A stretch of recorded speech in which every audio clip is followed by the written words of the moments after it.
From a business operations perspective, there are only four ways you can make more money. So I'll repeat, there are only four ways to increase the money you are presently making.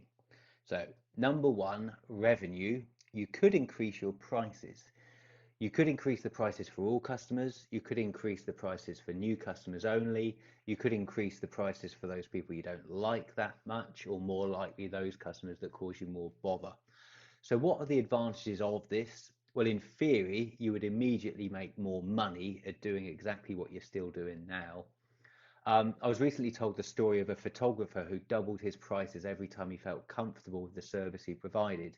He went from photographing local village weddings to now being the go-to photographer for all celebrity weddings around the world. The service hasn't changed. So you see, increasing your prices doesn't necessarily lead you to fewer buyers. You might just be seen as a premium service. Also, could you add additional services or value to your offer? So I've seen firsthand a company who were considered too expensive. They didn't reduce their price. Instead, they simply increased the deliverables within the offer. So customers were now willing to pay that premium price based on what they would now receive. So could you offer a new tier of service for the price increase? Finally, if you did increase your prices and sales did drop, you might be able to reduce your costs respectively anyway and ultimately keep more of the profit. So actually pricing is a question I get asked quite a lot. I've therefore included a bit more in this section now. So ultimately your price will have to be set at at what the market is willing to accept.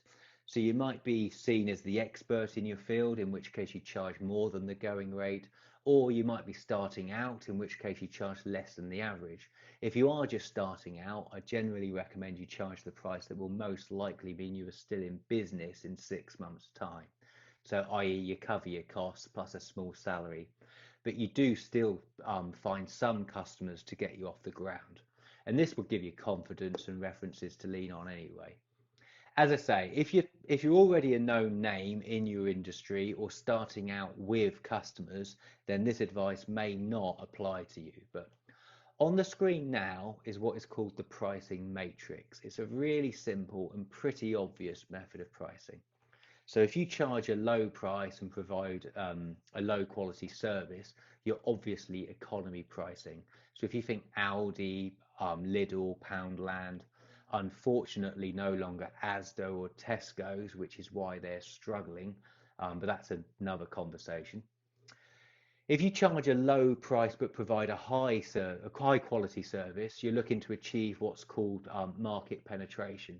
So you're essentially trying to acquire more customers, which of course means your competitors have less customers too.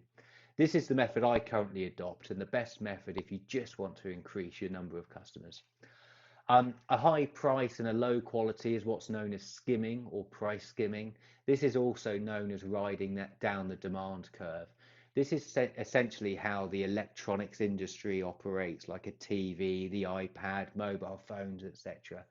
So initially you set the price high, early adopters buy it, those who can afford it and want it, they buy in.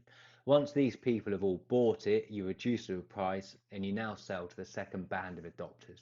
Essentially those that couldn't justify the first price but decided they do still want it.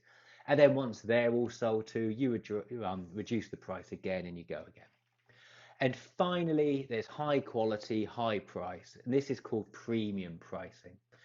Again, probably not much explanation needed here, but if you think John Lewis, Waitrose, Apple. So what are the risks in increasing your prices? Well, obviously, it's that you lose customers you already have and fail to replace them. So if you think back to the kid in the school playground, you wouldn't invest in him because he's only selling to a handful of kids in one single playground. Once he starts selling it to multiple school playgrounds to multiple different children, now I'm starting to get interested. But he wouldn't achieve this by raising his prices. So here are some key considerations before going ahead. Most importantly, how much of your business is at risk if the customers reject the price increases? If you're still starting out or rely heavily on one customer each month, then you need to proceed with extreme caution. So next, how does the customer view you and the service you offer? So these are two very separate things. Obviously, it could be the final nail in the coffin if it's been a poor relationship recently. So how critical is your product or service to their business, and how crucial is it that you supply it? And finally, what percentage of your customer's business or percentage of each project does your service make up as a cost? How much will your price increase affect them? Will it affect the price they have with their customers? For some of you, your customers may add a standard percentage to the service you offer and sell it directly on to another customer.